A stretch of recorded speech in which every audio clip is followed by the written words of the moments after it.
Assalamualaikum warahmatullahi wabarakatuh. Waalaikumsalam warahmatullahi wabarakatuh. Bismillahirrahmanirrahim. Alhamdulillahi rabbil alamin. Wassalatu wassalamu ala ashrafil anbiya'i wal mursalin wa ala alihi wa ashabihil mujahidin at-tahirin, amma ba'du.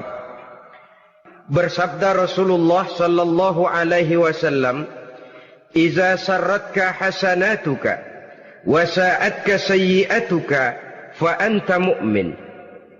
Apabila perbuatanmu yang baik menyebabkan engkau bahagia, apabila perbuatanmu yang baik menyebabkan engkau gembira, dan perbuatanmu yang jahat menyebabkan engkau jadi susah, itulah tanda bahwa di hatimu masih ada iman. Artinya, belum tentu orang yang berbuat baik merasa bahagia dengan kebaikan yang dikerjakannya. Dan tidak selamanya orang yang berbuat jahat sanggup menyesali perbuatan jahatnya.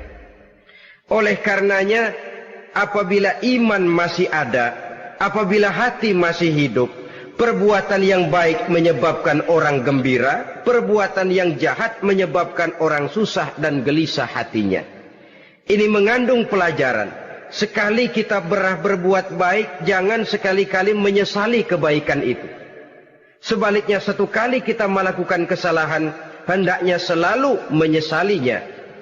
Kadang-kadang dalam kehidupan, karena orang tempat kita berbuat baik itu rupanya membalas air susu dengan air tuba, kita lalu menyesali kebaikan. Lahirlah kata-kata, "Nyesal saya nolong dia." Ibarat pepatah katanya, nolong anjing kejepit. Waktu kejepit setengah mati kita tolongin, begitu selesai dia dari kejepitnya malah kita digigitnya. Saudara hadirin yang saya muliakan, dalam kehidupan sehari-hari barangkali ini kena filsafat yang disebut dorong mobil mogok. Ketika mobil mogok setengah mati kita dorong, begitu mesin hidup ditinggalkannya kita di belakang. Sesungguhnya perbuatan kita yang baik tidak harus disesali. Karena disesali atau tidak, toh perbuatan itu sudah kita lakukan. Dan penyesalan atas segala kebaikan hanya akan mengurangi nilai pahala kebaikan itu sendiri.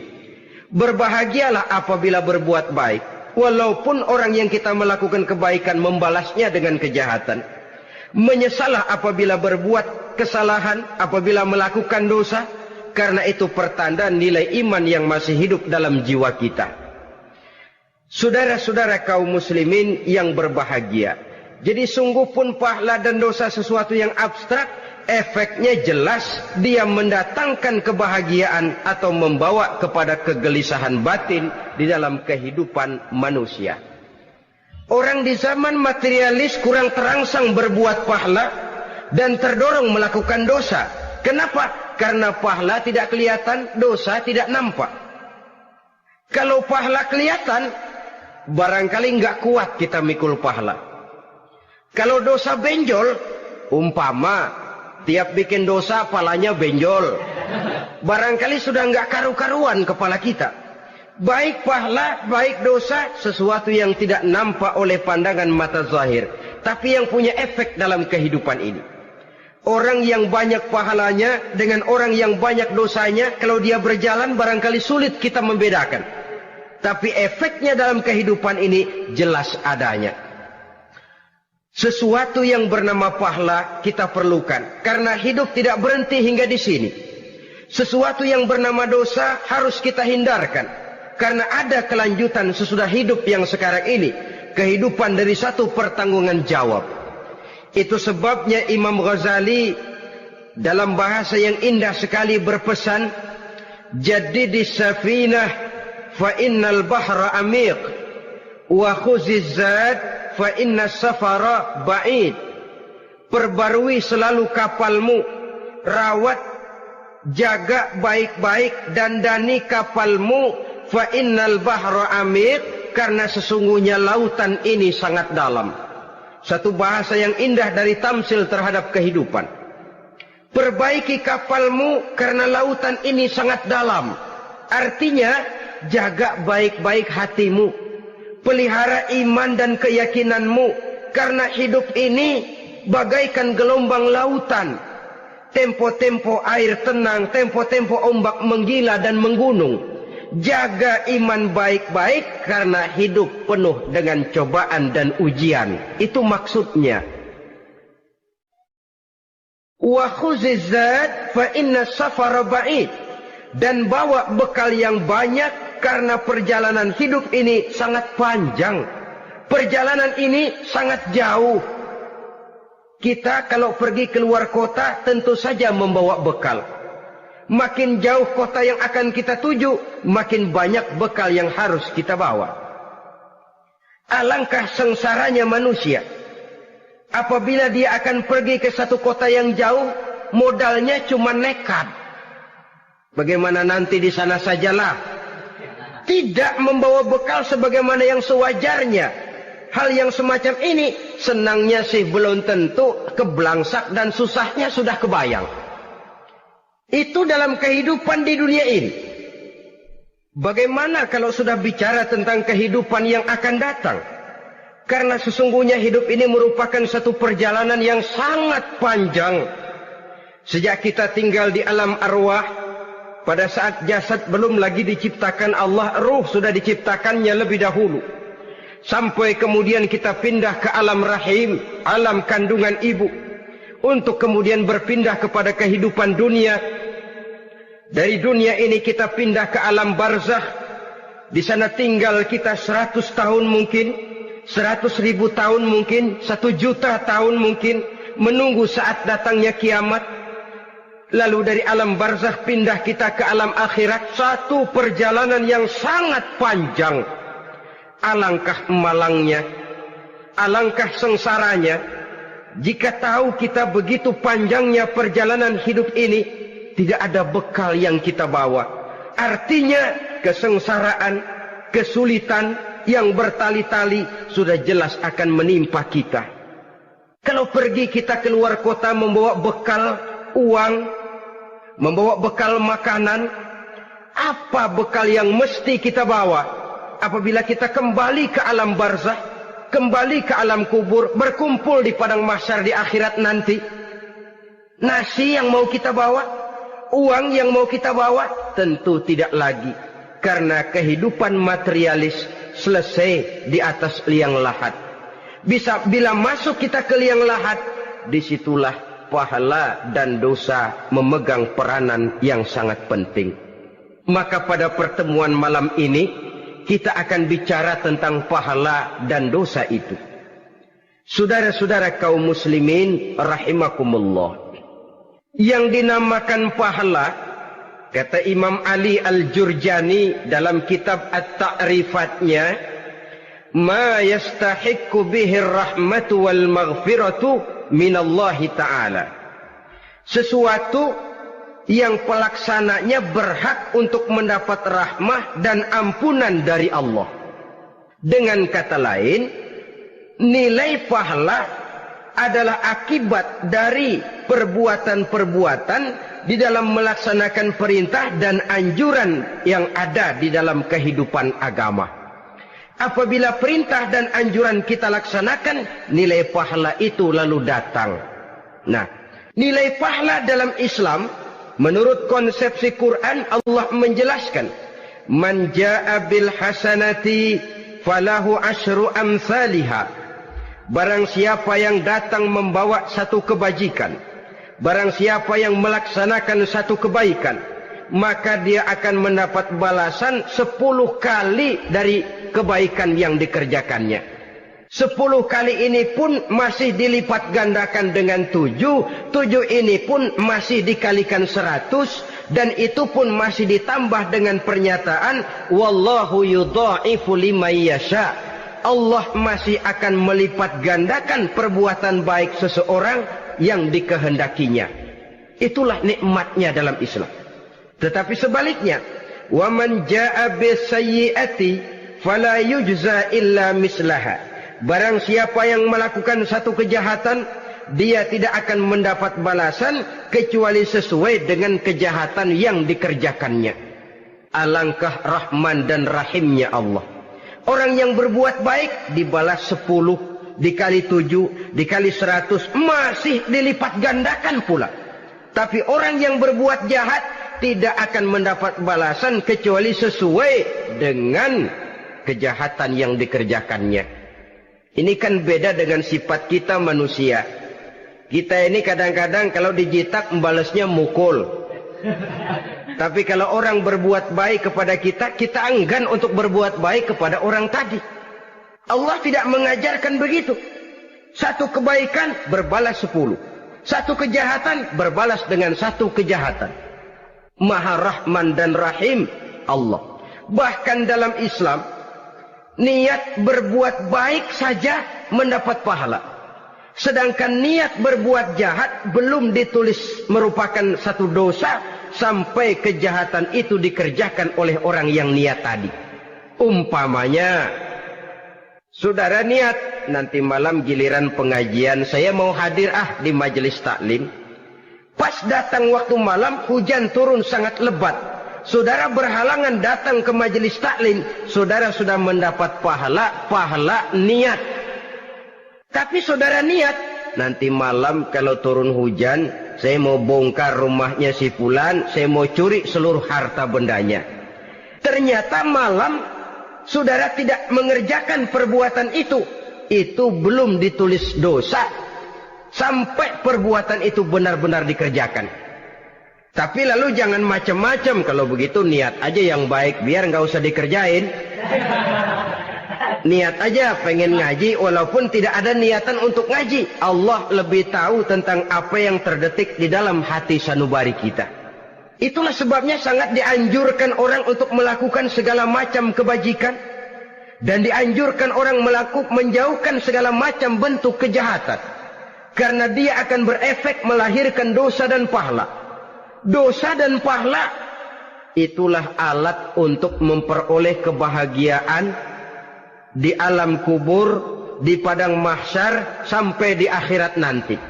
Di dunia ini mungkin segalanya bisa kita beli dengan yang namanya uang. Keamanan kita bisa menyewa petugas untuk menjaga rumah kita. Kendaraan yang mewah bisa kita beli.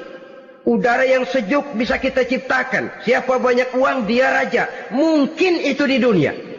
Tapi bisa apa uang kalau kita sudah masuk ke alam kubur? Bisakah munkar nakir kita sogok? Udah karkir, jangan nanya nih, cepet.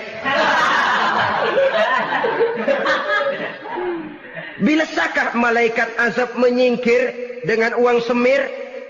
Ternyata tidak. Untuk memperoleh kebahagiaan di sana, nilai pahala. Kesengsaraan akan kita dapat kalau kita banyak menumpuk dosa. Oleh karena itu jangan beranggapan, pahala nggak kelihatan, dosa juga nggak kelihatan, biarin saja. Yang tidak kelihatan ini pada waktunya akan memegang peranan yang sangat penting.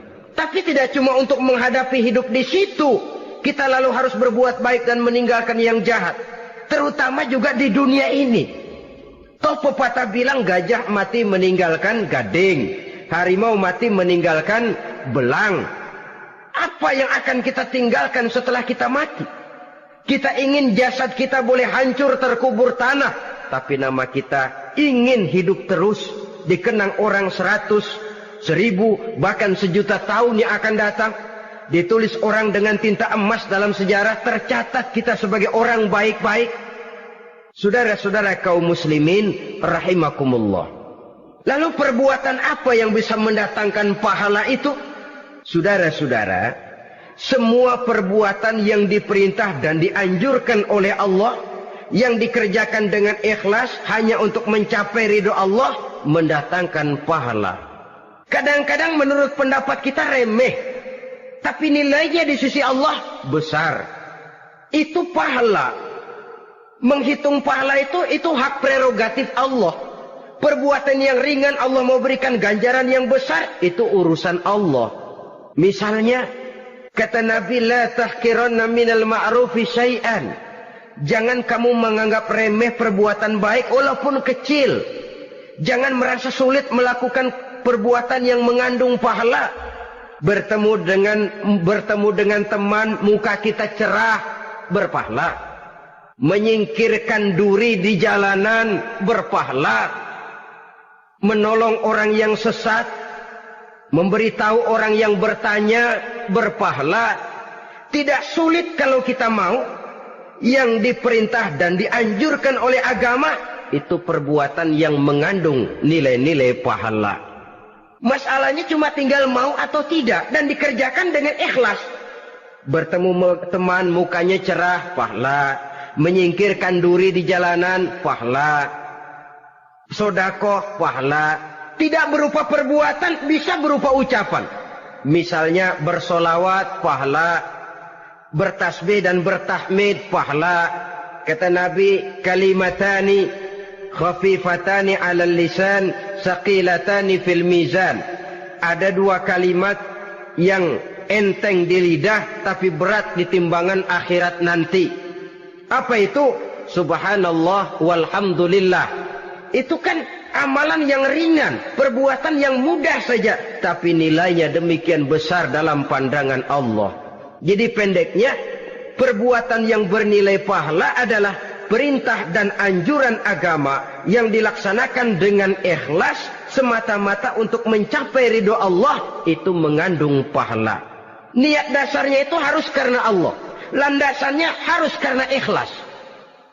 Bukan cuma sekedar basa-basi, tidak karena ingin dipuji orang, tidak karena mengharap tanda jasa, tapi ikhlas semata-mata. Dari perbuatan yang paling kecil dan mudah sekali sampai kepada amalan-amalan yang besar dan memerlukan biaya yang besar, seperti melaksanakan ibadah haji, seperti jihad fi sabilillah, membangun masjid, membangun pondok-pondok pesantren, membangun pusat-pusat kesehatan, membangun jalan-jalan umum, termasuk menjaga keamanan. Jangan dikira loh, siskamling umpamanya, menjaga keamanan kampung tidak berpahala. Kalau diniatkan ibadah, menjaga ketenangan warga supaya mereka tekun ibadah, ikhlas karena Allah, itu juga bernilai ibadah. Keluar kita dari rumah, pergi pagi, pulang sore, peras keringat, banting tulang cari nafkah, buat menghidupi anak istri kita. Kalau diniatkan ibadah, melaksanakan kewajiban sebagai kepala rumah tangga, membantu orang tua sebagai anak, itu juga perbuatan-perbuatan yang mengandung pahala. Yang terbaik sesuai dengan bidang kehidupan kita. Ada orang yang dinamakan abid, ahli ibadah, pahala yang paling baik bagi dia banyak-banyak tahajud, sembahyang malam, wirid, zikir, tasbih. Ada yang dinamakan orang alim, pahala yang paling baik buat orang macam ini mengajar, menyebarkan ilmu, mendakwahkan Islam. Ada yang disebut wali, pejabat pemerintah, petugas. Amalan pahala yang paling baik buat orang semacam ini melayani masyarakat, bekerja di bidangnya sesuai dengan profesinya. Saudara hadirin yang saya hormati, jadi dengan demikian perbuatan-perbuatan yang mengandung nilai-nilai pahala ini bisa perbuatan yang menurut kita kecil namun punya nilai besar. Apalagi perbuatan besar dengan biaya yang besar, tentu makin besar juga pahala yang disediakan oleh Allah Subhanahu wa taala. Oleh karenanya, kalau kita bercermin dari ayat Quran, hidup ini kesempatan untuk berbuat baik. Huwallazi khalaqal mauta wal hayata liyabluwakum ayyukum ahsanu amala. Dialah Allah, Tuhan yang telah memberikan hidup dan mati kepadamu untuk menguji kamu, siapa di antara kamu yang paling baik amal perbuatannya. Jadi tidak saya rinci, tapi cukuplah satu penjelasan global. Perbuatan yang berpahala adalah perbuatan melaksanakan perintah Allah atau anjuran Allah dengan dasar ikhlas, dengan tujuan untuk mencapai ridho Allah semata-mata. Lalu apa perbuatan yang mengakibatkan dosa itu? Saudara-saudara, dosa lahir akibat melakukan larangan Allah atau mengerjakan yang dicelaknya. Nah, para ulama ada yang membagi dosa itu menjadi dua bagian. Ada dosa-dosa kecil, ada dosa-dosa besar. Tetapi sebenarnya ditinjau dari segi hakikatnya, kalau sudah melakukan satu kesalahan yang mengakibatkan dosa, jangan dilihat besar dan kecilnya, tapi kepada siapa dosa itu kita kerjakan. Sebab kalau dosa kita anggap satu yang kecil, orang akan terangsang untuk mengerjakan yang kecil-kecil saja. Sehingga dengan demikian, yang kecil pun akan menjadi besar kalau ditumpuk-tumpuk. Sedangkan yang besar bisa saja menjadi kecil kalau selalu diiringi dengan permohonan ampun kepada Allah. Itu sebabnya para ulama sufi, orang-orang tasawuf mengatakan, la saghair ma'al istimrar wala kabair ma'al istighfar. Tidak ada dosa yang kecil kalau dikerjakan terus-menerus, dan tidak ada dosa yang besar kalau digempur tiap saat dengan perbuatan istighfar atau memohon ampun kepada Allah Subhanahu wa taala. Cuma saja pada umumnya, karena dosa-dosa kecil itu lebih mudah taubatnya, dan ada janji Nabi, barang siapa yang meninggalkan dosa-dosa besar akan diampuni dosa-dosanya yang kecil-kecil. Oleh karena itu, pada kesempatan ini kita akan juga bicarakan apa saja yang termasuk klasifikasi dosa-dosa besar, dengan harapan kita bisa menjaga diri, menyelamatkan diri, jangan sampai terjatuh ke dalam dosa-dosa yang besar tadi. Tetapi bukan berarti kita harus terangsang melakukan dosa-dosa yang kecil. Biarin kecil ini, tobatnya gampang. Dosa kelas teri. Dosa itu kan tidak kelihatan. Lalu terangsang melakukan perbuatan dosa-dosa walaupun kecil. Kalau berlarut terus-menerus, dia akan tumbuh menjadi dosa yang besar. Oleh karenanya, jangan sampai mengundang pengertian kalau kita membicarakan dosa-dosa yang besar lalu terangsang melakukan dosa-dosa yang kecil. Karena bagaimanapun juga dosa kecil dan dosa besar sama dalam arti kepada Allah kita melakukan kesalahan. Dan dosa yang kecil pun kalau bertumpuk, dia akan menjadi banyak. Saudara-saudara kaum muslimin rahimakumullah, ada beberapa jenis dosa-dosa besar.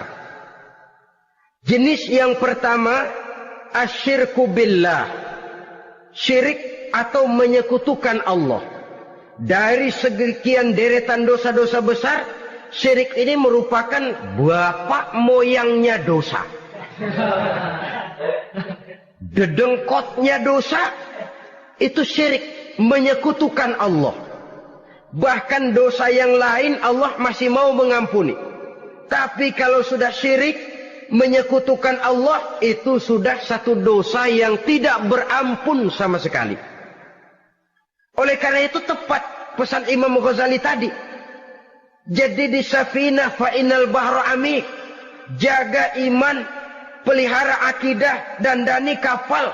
Karena hidup ini gelombang lautan sangat dalam, hidup banyak cobaan. Di dalam hidup di zaman sekarang ini, saudara bisa perhatikan, di mana tensi ekonomi tinggi, lapangan kerja sulit, persaingan hidup makin tajam, sifat egois dan individualis tumbuh di mana-mana, rasa solidaritas sosial menurun, sifat gotong royong musnah, orang mudah potong kompas, potong jalan, ingin cepat kaya, ingin cepat naik pangkat, ingin dapat kedudukan. Kadang-kadang akidah pun terjual, akidah pun musnah. Jatuh ke jurang syirik pun tidak jadi soal. Itu yang kita khawatirkan. Kalau dosa-dosa yang lain Allah masih mau mengampuni, tapi kalau sudah jatuh kepada syirik, Allah sama sekali tidak akan memberikan ampun. Dalam kaitan dengan ini barangkali tepat sinyalemen Imam Ali itu. Andai kata kemiskinan merupakan satu kepribadian, saya akan membunuhnya lebih dahulu. Artinya memang kemiskinan ini sering mendorong orang kepada jurang kemusyrikan. Tidak tahan menghadapi godaan perut akibat tensi ekonomi yang tinggi, lapangan kerja yang sulit. Iman pun jadilah ditukar dengan 3 liter beras. Akidah pun jadilah dibarter dengan 3 bungkus supermi, dengan pakaian bekas, dengan obat-obatan. Tidak jadi soal baginya mengejar kebahagiaan yang relatif singkat dengan mengorbankan kebahagiaan yang abadi. Persis ibarat pepatah, nyari jarum kampak hilang. Mencari sesuatu yang kecil, yang besar jadi sia-sia. Membela perut, mengorbankan akidah. Na'udzubillah summa na'udzubillah. Saudara-saudara kaum muslimin rahimakumullah. Ini fakta. Ini kenyataan. Dan hal semacam ini tidak bisa diatasi cuma dengan ceramah, simposium, diskusi, seminar. Apalagi Nabi berpesan, solahu ummati bil ilmi wal mal. Umatku hanya bisa menjadi baik akidahnya dengan ilmu dan harta. Itu bahasa Nabi. Kalau bahasa kita sekarang, dengan ekonomi dan pendidikan.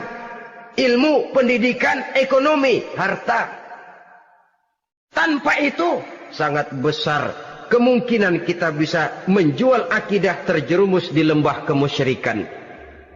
Maka terutama kepada saudara-saudara saya, muslimin yang terpencil jauh dari kota-kota besar, yang kadang dalam kehidupan seharinya imannya sering digoda oleh supermi, akidahnya sering ditantang oleh pembagian beras, pakaian-pakaian bekas, obat-obatan dan sebagainya. Jaga dan bentengi akidah kita.